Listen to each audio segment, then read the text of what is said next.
नाज़रीन, इस वक्त दुनिया भर के मीडिया में एक बात जो डिस्कस हो रही है वो ये है कि क्या ट्रंप नए सिरे से नई सफ़बंदी के साथ वापस आए हैं। सदर ट्रंप अमेरिका के ईरान के ख़िलाफ़ क्या वो कोई नई हिकमत अमली लेकर आए हैं। उन्होंने लोगों को अपने साथ में ला लिया है और क्या वो अब ईरान के ख़िलाफ़ कोई फ़ैसला कुन कार्रवाई होगी। और इससे भी अहम ख़बर जो कि मेरा ख़्याल है कि ज़्यादातर अमेरिकी मीडिया में डिस्कस हो रही है, बाकी भी हो रही है, वो ये है कि क्या अरब मुल्क जो हैं, वो अब बिल्कुल अमेरिका के कहने पर आ गए हैं। यानी कि पहले वो अमेरिका की बात नहीं मान रहे थे, अमेरिका के कहने पर काम नहीं कर रहे थे, जिस तरीक़ा से चाह रहा था, अब वो आ गए हैं। इन सब सवालों के जवाब के साथ मियाँ ताहिर। देखें, एक तो आपने देखा कि जंग हुई, जंग के बाद एक लंबा प्रोसेस चला उसका सफारतकारी का, पाकिस्तान उसमें इन्वॉल्व हुआ, पाकिस्तान के साथ बाकी इस्लामी मुल्क भी इन्वॉल्व हुए। पूरी दुनिया ये चाह रही थी कि ये जंग ख़त्म हो जाए और सबकी कोशिश थी और पाकिस्तान ने उसमें लीड किया। और बिल-आखिर एमओयू पाकिस्तान साइन करवाने में कामयाब हो गया। 100 रुकावटें आईं, यहाँ तक कि हमारे दुश्मनों ने जो सबसे अहम कोशिश कर सका, वो ये कर सका कि अच्छा ये दस्तखत इस्लामाबाद में ना हो। ओके, इस्लामाबाद में नहीं हुए, लेकिन उस एमओयू का नाम इस्लामाबाद एमओयू रखा गया, दस्तखत स्विट्ज़रलैंड में हो गए। इसके बावजूद दोबारा जंग शुरू हो गई, एमओयू टूट गया। वो तो कह रहे हैं ना टूट गया। ट्रंप के कहने से वैसे होता कुछ नहीं है, क्योंकि वो एक तरफ कहता है कि ट्रंप एमओयू टूट गया, दूसरी तरफ कहता है बातचीत अभी जारी हो सकती है और चल सकती है। और फिर ये कि इस दौरान लबनान जो है वो अमेरिका के साथ है, उसकी बात कर रहा है, वो उसकी लाइन एंड लेंथ पे बात कर रहा है, उसी से बात करना चाहता है।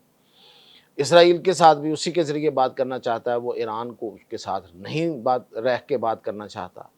इराक का सदर आज वहाँ पे दौरे पे है और ये 2 मुल्क जो हैं, ये तो ईरान के अलाई समझे जाते थे और कम से कम 2 मुल्क नहीं तो इनके ये इनकी जो टेरिटरीज़ हैं, वो तो ईरान के अलाई हैं, इनके इलाके, लोग।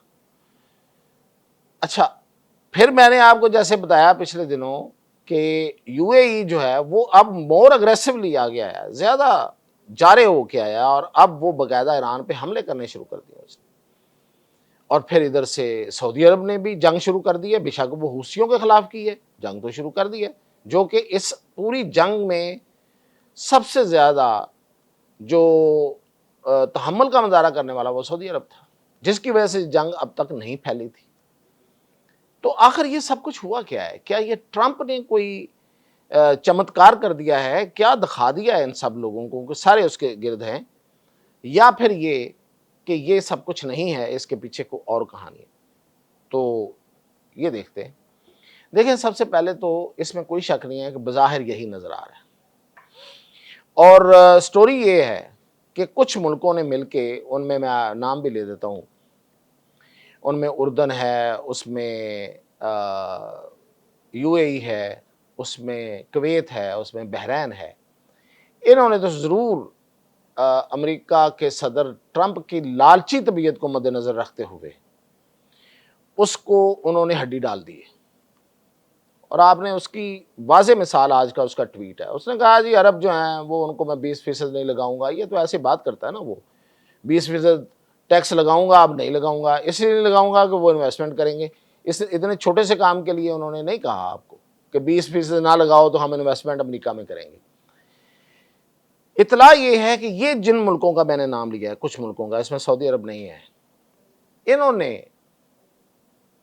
अमेरिका को ये कहा है कि ठीक है, फिर हम आपके यहाँ इन्वेस्टमेंट करने को तैयार हैं, हम आपके अमेरिका में जाके इन्वेस्टमेंट आपकी कंपनियों में इन्वेस्ट करेंगे।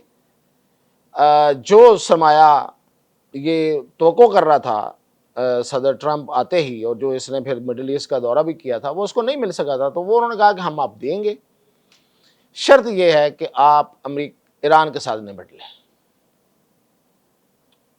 बहुत बड़ी बात है अगर ऐसा है कि ईरान को आप निपटें, ईरान को आप संभालें उसको, मतलब ये है कि उसको हम, उसका जो खतरा है हमारे सर से टालें, खत्म करें, हम इन्वेस्टमेंट करेंगे। एक तो अपने नौयत की एक मुतालबा भी बहुत बड़ा है। सवाल यहां पे एक ये है फौरी तौर पे कि क्या अमेरिका ईरान को खत्म कर सकता है, और क्या अरबों ने ये सब कुछ सोच समझ के ये उसको ऑफर दी है कि ये खत्म तो कर नहीं सकेगा, चलें इस बहाने टल जाएगा। ये ऐसा है भी है, ये नहीं है, ये अभी एक सवाल बाकी है कि इन मुल्कों ने कहा भी है ये नहीं कहा। लेकिन जो अमरीकी जो खबरें देने वाले लोग हैं, जो अंदर से खबरचिए नहीं होते, खबरें निकालते हैं और दरअसल वो उनके लिए काम कर रहे होते हैं, वो ये बातें कर रहे हैं कि ये 3-4 मुल्क जो हैं इन्होंने कहा है कि हम पैसा लगाने को तैयार हैं, आप ये काम कर लें, आप ये खतरा हमसे टाल दें, फिर हम तो आपको इसीलिए पैसे देंगे। लेकिन सवाल ये है कि इसमें अगर फर्ज करें कि अमेरिका जो है, ट्रंप जो है, ये ठेका ले लेता है ये वाला, और यहां पे जंग जो है ना वो एक बड़ी जंग शुरू कर देता है, ईरान उतनी ही ज्यादा मुजाहमत आगे से करेगा, और फिर ये जंग जो है ये देरपा होगी और फैलेगी, और इसका सबसे बड़ा नुकसान जो है वो अरबों को भी है, पाकिस्तान को भी है, इंडिया को भी है, चाइना को भी है, लेकिन इसका जो सबसे बड़ा नुकसान है वो यूरोप को है। यूरोप को इसलिए है कि यूरोप का बेशतर कारोबार और मुफ्त का कारोबार यूएई और बाकी मिडिल ईस्ट की इन मुल्कों के साथ जुड़ा हुआ था। तेल के अलावा हमें तो एक तेल का मसला बनेगा ना सबको, कि तेल महंगा होगा, तेल कम आएगा, कीमतें बढ़ जाएंगी, महंगाइयां हो जाएंगी और लोग तंग होंगे और मुल्कों में पता नहीं क्या क्या हालात होंगे, ये तो होगा। लेकिन यूरोप जिसका इन्हसार मुफ्त के माल पे था, ये मैं आपको खबर दे रहा हूं, यूएई से वो मुफ्त तेल उठाता था एक बड़ी मिकदार में, पूरा यूरोप बदमाशी, सिर्फ नेटो नेटो दिखा के ये हमारे पास फौजी ताकत है, आपकी हिफाजत करेंगे। अमेरिका भी उठाता था, अमेरिका तो अब भी उठाता रहेगा। यूरोप का हिस्सा माइनस हो गया, जो उनके पोर्ट्स जो थे, फ्री पोर्ट्स जो थी, उनसे जो कमाई आती थी उसका एक हिस्सा यूरोपीय मुल्कों को जाता था, वो माइनस हो जाएगा, हो गया। और फिर यह है कि उनकी मैशत बड़ी हद तक इस मुफ्त के माल के अलावा भी मिडिल ईस्ट के साथ जुड़ी हुई थी।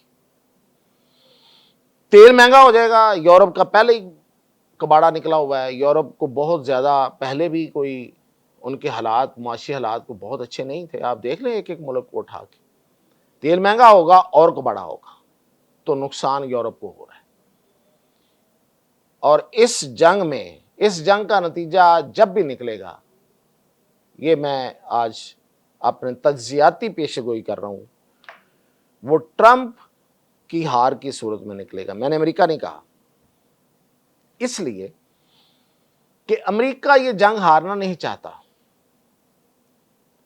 दरअसल अमेरिका हारना नहीं चाहता, और इससे भी पीछे अगर मैं जाऊं तो अमेरिका इस जंग में आना नहीं चाहता था। अमेरिका ट्रंप लेके आया, ट्रंप हारेगा, अमेरिका नहीं हारेगा।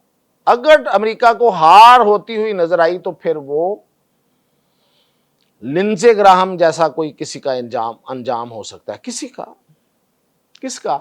उसी का जो सामने है, जो जिसकी वजह से हार होगी, उसका अंजाम लिंडसे ग्राहम जैसा होगा, हो सकता है, क्योंकि अमेरिका नहीं हारना चाहेगा और अमेरिका यहां जीत नहीं सकता। ये इसलिए नहीं मैं कह रहा कि ईरान को बहुत बड़ी ताकत है, ये मैं इसलिए कह रहा हूं कि अमेरिका यहां जंग जीत नहीं सकता, हालात उसका साथ नहीं दे रहे। तो अगर वो हारता है तो दरअसल अमेरिका हार तस्लीम करेगा नहीं करेगा, और रास्ते में आने वाले जो भी बड़ा शख्स होगा उसको हटा दिया जाएगा। तो अब लिंडसे ग्राहम जो अभी सेनेटर कत्ल हुआ है, मैं इसलिए बार बार नाम ले रहा हूं, एक ही दिन में बीमार हुआ, उसी दिन मर गया, पता ही नहीं चला कैसे मरा है। ऐसा अंजाम ट्रंप का भी हो सकता है। इजाज़त दीजिए।